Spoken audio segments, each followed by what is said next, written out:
नमस्कार, मैं हूं आपके साथ मीमांसा मलिक। राजस्थान में राजनीतिक संकट से जुड़ी हुई 5 बड़ी खबरें आपको बता दें। सचिन पायलट को उप मुख्यमंत्री पद से हटा दिया गया है। सचिन पायलट को प्रदेश अध्यक्ष पद से भी हटाया गया है।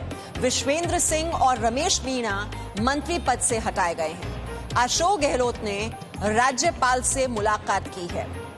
सत्य को परेशान किया जा सकता है, पराजित नहीं, ये अब से कुछ देर पहले सचिन पायलट ने ट्वीट किया है। तो लगातार 4 दिन तक वो कुछ नहीं बोल रहे थे, उन्होंने चुप्पी साधी हुई थी।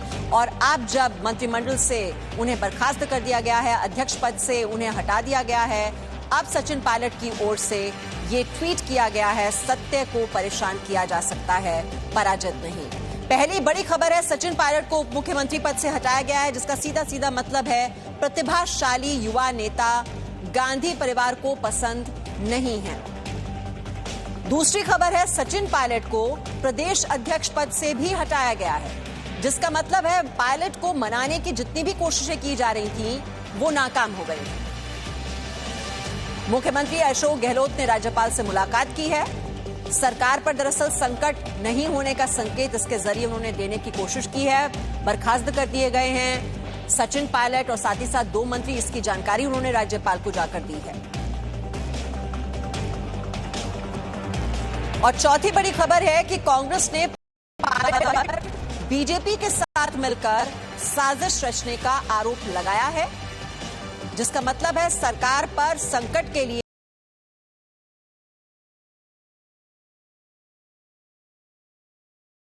मंत्री पद से हटाए जाने के बाद सचिन पायलट की ओर से पहली प्रतिक्रिया, ये ट्वीट उनकी ओर से किया गया है, सत्य को परेशान किया जा सकता है, पराजित नहीं।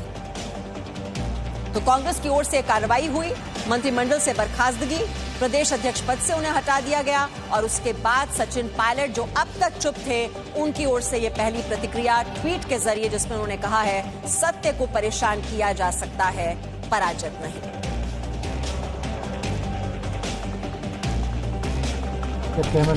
आखिर में हमने पूरा मौका दिया, कल मीटिंग करी विधायक दल की, वो लोग नहीं आए। आज फिर मीटिंग उन्हीं के लिए रखेंगे, एक प्रकार से एक मौका और देंगे, हो सकता है वो ईश्वर उनको सद्बुद्धि दे आ जाएंगे, तभी वो नहीं आए। उस पर 8-10 लोग आना चाहते थे, जो हमारे पास इतना आ रही थी, उनके लिए इतना पुलिस का इंतजाम है। और ये कोई प्रदेश कांग्रेस के अध्यक्ष जो हमारे पहले थे पायलट साहब, उनके हाथ में कुछ नहीं वहाँ पर, वो तो खुद ही वहाँ पे पूरी कुनबा जो है वो बीजेपी के हाथों में खेल रहे हैं। बीजेपी की व्यवस्था है, रिसोर्ट की व्यवस्था बीजेपी की है, मैनेजमेंट बीजेपी का है। जो लोग मैनेजमेंट के लिए बाहर से आए हैं, वो जो मध्य प्रदेश के वक्त कर रहे थे, वो मैनेजमेंट अब कर रहे हैं। वो टीम वहाँ पर लग गई है, क्योंकि उनका पहले अनुभव हो गया। इस रूप में वहाँ पर पूरा खेल चल रहा है। तो आप सोच सकते हैं ऐसे खेल के अंदर आखिर में सरकार के सामने चारा क्या है। सरकार को गुड गवर्नेंस देनी है, जो हमने वादा किया जनता से, वादे निभाए या इन झगड़ों में पड़े रहे। तो बीजेपी ने राजस्थान सरकार को गिराने की साजिश की। पिछले 6 महीनों से बीजेपी की ओर से यह साजिश रची जा रही थी। हमें बीजेपी की साजिश की पूरी जानकारी थी। हमारे साथी गुमराह होकर बीजेपी के साथ चले गए। ये आप सुन रहे हैं अशोक गहलोत की ये पहली प्रतिक्रिया। आप देख रहे होंगे कि पिछले 4 दिन से ना तो कुछ सचिन पायलट बोल रहे थे, न ही अशोक गहलोत इस पर कुछ कहने के लिए तैयार थे और पूरी तरह से चुप्पी साधी हुई थी। दोनों खेमों की ओर से कुछ बयान आ रहे थे, लेकिन सीधे तौर पर मीडिया से मुखातिब नहीं हो रहे थे। सचिन पायलट कुछ नहीं बोल रहे थे। इस वक्त रवि त्रिपाठी हमारे साथ हैं।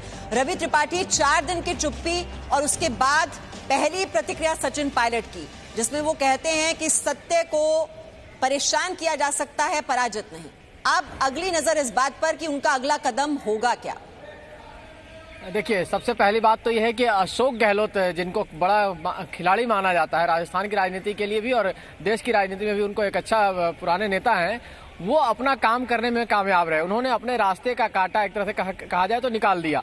जो पिछले 1.25 साल से उनको था कि कहीं ना कहीं सचिन पायलट उनको परेशान कर रहे थे, चाहे कई बार बयानबाजी करते थे, और डिप्टी सीएम के, चूंकि सीएम के हकदार असली वही थे उस समय और इस बात को लेकर अड़े भी थे, लेकिन उनके बावजूद अशोक गहलोत को सीएम बनाया गया। तो अशोक गहलोत के राह में जो कांटा था, अशोक गहलोत ने कहीं ना कहीं ऐसा माहौल बना के उसको अपने आगे से निकाल दिया। लेकिन कांटा केवल अशोक गहलोत के रास्ते से नहीं निकला है। गांधी परिवार यानी राहुल गांधी के सामने जो 2 बड़े चुनौती थे, उन दोनों को आज कहा जाए तो कांग्रेस ने अलग रास्ता दिखा दिया। अब डिपेंड करता है कि सचिन पायलट क्या अपने पिताजी के समय का रुख अपनाएंगे, कुछ दिन के लिए पार्टी से बाहर जाए फिर पार्टी में आ जाए, या सचिन पायलट भी सिंधिया की तरह रुख अपनाएंगे कि उनके पिताजी भी बाद में पार्टी में आ गए थे, लेकिन सिंधिया ने वो रास्ता नहीं अपनाया। सिंधिया को पता है कि एक बार कोई एक गलती करे तो उससे सीख लेते हैं, और सीख लेते हुए उन्होंने बीजेपी को ज्वाइन किया। कांग्रेस में जाने को उनको पता था कि कोई भविष्य नहीं है, क्योंकि न दिग्विजय सिंह न कमलनाथ उनको किसी कीमत पर रहने देंगे और उनके साथ हमेशा यही होगा।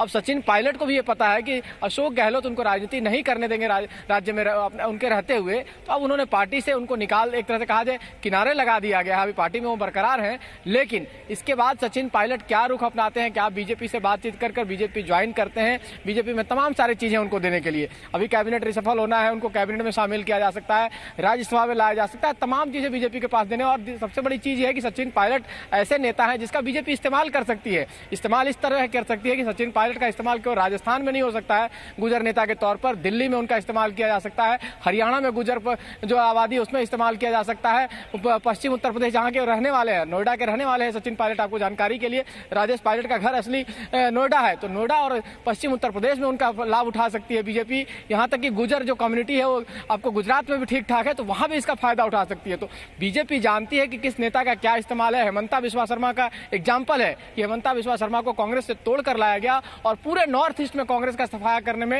हेमंता बिस्वा शर्मा का रोल रहा। पहले असम से उसने सफाया किया, उस शख्स ने फिर आपको मेघालय से, उसके बाद अरुणाचल से, एक एक करके सारे स्टेट कांग्रेस के हाथ से निकल गया, और उसमें हेमंता का बहुत बड़ा रोल रहा। तो वैसी स्थिति में सचिन पायलट का इस्तेमाल कैसे किया जा सकता है ये बीजेपी बेहतर जानती है। और सचिन पायलट अगर समझदार होंगे, अगर उनको पता है कि थर्ड पार्टी बनाने से बहुत दिन कुछ चलने वाला नहीं, और इसके बाद उनकी अगर वापसी भी होती है तो कांग्रेस में उनकी पूछ नहीं होगी, क्योंकि बागी नेता के तौर पे ही जाने जाएंगे। तो ऐसी स्थिति में सचिन पायलट के पास एक ही विकल्प है। उनकी जो अहमियत कितनी है राजस्थान में, उनकी अहमियत जो कांग्रेस के जो वरिष्ठ नेता हैं वो भी जानते हैं, और इसको लेकर ट्वीट भी किया है संजय झा ने। वो मैं बताऊं उससे पहले जो अशोक गहलोत की ओर से जो जानकारी दी गई कि किस तरह से बीजेपी ने पूरी साजिश रची राजस्थान सरकार गिराने के लिए, 6 महीनों से बीजेपी का षड्यंत्र चल रहा था, और क्या क्या कहा अशोक गहलोत ने, सुनिए जरा।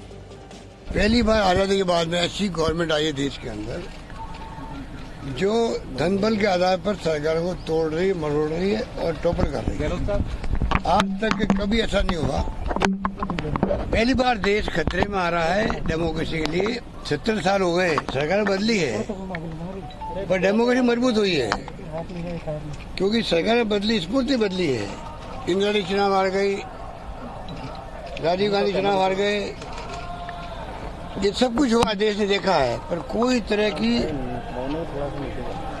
हलचल भी नहीं हुई। जो फैसला जनता ने दिया, फैसला सूत्रधारी हमारे हैं, और सरकार के मुख्यमंत्री बदले, प्राइम मिनिस्टर बदले, ये तो देखा हमने 70 साल में। पाकिस्तान में ऐसा नहीं होता, पाकिस्तान सैनिक को शासन बार बार होता था। पहली बार धनबल के आधार पर, धनबल भी मामूली नहीं, 20, 25, 30, 35, पता नहीं क्या हो रहा देश के अंदर। इन्होंने तय कर लिया है कि बीजेपी के साथ हॉबनॉबिंग हो चुकी है, सौदे हो चुके हैं, और ये नई पार्टी बनाएंगे। पहले कहते बीजेपी में जाएंगे, लोग तैयार नहीं होते कि हम नई पार्टी बना लेंगे। तो पार्टी तोड़ना संविधान के अंतर्गत, कानून के अंतर्गत, वो भी लिखा हुआ है, एंटी डिफेक्शन बिल है। अगर 2 तेई होते हैं तो जाके आप पार्टी तोड़ सकते हो। 20 लोगों ने पार्टी नहीं तोड़ती है। आज जो खेल उन्होंने खेला है 2 दिन 3 दिन से, आप बताइए, 122 लोग हमारे पास में हैं, 107 कांग्रेस के हैं। आप समझ रहे 2 तेई कितने होते हैं? तो इन्होंने क्यों ये खेल खेला? और आप ब्लैकमेल कर रहे हो। आप असेंबली के अंदर फ्लोर टेस्ट होना चाहिए कह रहे हैं, कल मैं सुन रहा हूँ। उनमें इतना तो भगवान ने बुद्धि दी है कि कांग्रेस का कोई एमएलए ये मांग कभी नहीं कर सकता, वो ये कह सकता है। तो अशोक गहलोत को आप सुन रहे थे, और राजस्थान बीजेपी की ओर से भी अभी प्रेस कॉन्फ्रेंस को संबोधित किया जा रहा है। सीधे आपको वहीं लिए चलते हैं। और इसलिए इन पर इतना दबाव था कि मेरी जानकारी में आया कि जब इनकम टैक्स की रेड पड़ी इनके इर्द गिर्द के लोगों में, उसको सियासी नजरिए से कहा जरूर गया, लेकिन इनकम टैक्स की रेड की बहुत तैयारी होती है। वहां पर जो दस्तावेज आए, जैसा मेरी जानकारी में आया, उन दस्तावेजों में जो खुलासा हुआ वो समय बताएगा उसका, लेकिन जिस तरीके से उन दस्तावेजों में चौंकाने वाली बातें थी, राज्यसभा के चुनाव में उन दस्तावेजों से साबित होगा कि खरीद फरोख्त हुई। आज भी जब ये सरकार पूरे तरीके से अल्पमत में आ चुकी है, उस अल्पमत को बहुमत में, क्योंकि बुनियाद तो ऐसे ही हुई थी, 2018 में पूरी की पूरी बीएसपी को, बहुजन समाज पार्टी को जो खा गए, जिन निर्दलियों को जिस तरीके से अनैतिक दबाव से उनको जोड़े रखने की कोशिश हुई, और आज भी उससे बाज नहीं आए। आपने देखा होगा भी बीटीपी के विधायकों का वीडियो, उन पर पिछले कई दिनों से पैरा है, और सब लोगों की, हम लोगों की, अपने खुद के लोगों की जासूसी, फोन टैपिंग, ये तो आदत में ही है। लेकिन वो अपने क्षेत्र में जा रहे थे, पुलिस ने बदसलूकी की, उनके दो मंत्री उनके पीछे तक गए, उन्होंने कहा हम अपने क्षेत्र में जाएंगे, हम स्वच्छंद हैं, हमारी पार्टी अलग है, हम तो तटस्थ हैं, राष्ट्रीय अध्यक्ष का पत्र भी दिखाया। आज अभी उन्होंने वीडियो जारी किया है, राजकुमार राउत विधायक ने। इस तरीके से तानाशाही के जरिए सामान्य सी किसी टेलीफोनिक बात को केवल बीजेपी को बदनाम करने के लिए कोई साधारण से कार्यकर्ताओं को, जिन्होंने अपनी कोई बात की होगी, कोई कंसर्न नहीं था, 124A ये लगाना साबित करता है कि 1870 का वो कानून जो यंग इंडिया के बाद में 19वें दशक में 19वीं शताब्दी में महात्मा गांधी पर इन्हीं अंग्रेजों ने लगाया था, आज वही कानून जिसकी 2019 में खुद ने उन्होंने कहा कि हम इस कानून को 124A को खत्म करेंगे। क्यों करेंगे? हार्दिक पटेल और कन्हैया कुमार भी दोषी थे। 2000 के उस मैनिफेस्टो को भूल के वही अशोक गहलोत जी 124A को यहां लागू करने की बात करते हैं। जिस तरीके से विधायकों की बाड़ाबंदी की, कोरोना के लिए लोग कोरोना के कारण साजिश है, और उन्होंने हवाला दिया उन विधायकों का भी कि पहरा बिठा दिया गया है विधायकों का, जो बीटीटी एक सहयोगी दल रही है वहां पर कांग्रेस की, कि वो जो विधायक हैं उन पर पहरा बिठा दिया गया है। और साथ ही साथ आपको बता दें, बीजेपी सांसद पीपी चौधरी ने कहा है कि सचिन पायलट का बीजेपी में स्वागत है।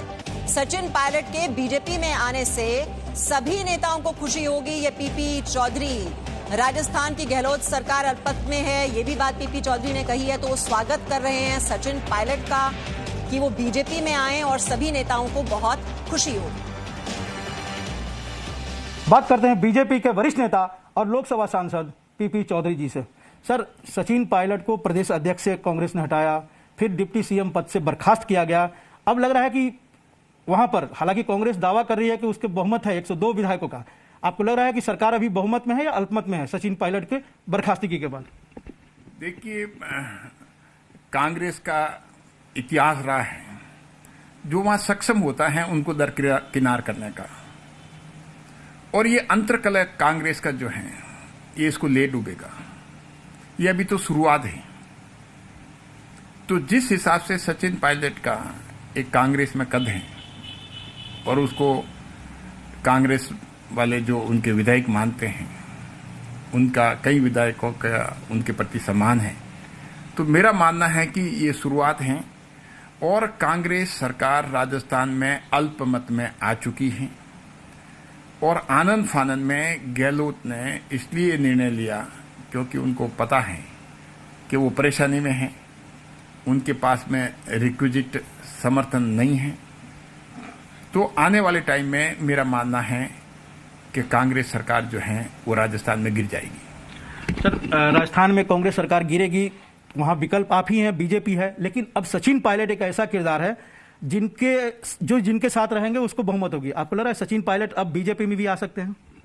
देखिए, ये तो सचिन पायलट को तय करना है, लेकिन बीजेपी के द्वार जो हैं वो बीजेपी की विचारधारा रखने वाले के लिए वो खुले हैं।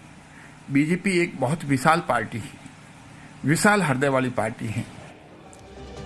तो बीजेपी सांसद पीपी चौधरी को आप सुन रहे थे, जिनका कहना है कि वहां पर सरकार अब अल्पमत में आ चुकी है और दरवाजे खुले हैं सचिन पायलट के लिए। जाहिर तौर पर अब बीजेपी चाहती है कि सचिन पायलट जब वहां से बर्खास्त कर दिए गए हैं अध्यक्ष पद से, साथ ही साथ उप मुख्यमंत्री पद से, तो फिर उन्हें बीजेपी में आ जाना चाहिए। छोटे से ब्रेक के लिए यहाँ पर रुक रहे हैं। Presenting B News app available on Google Play and App Store. Download it now.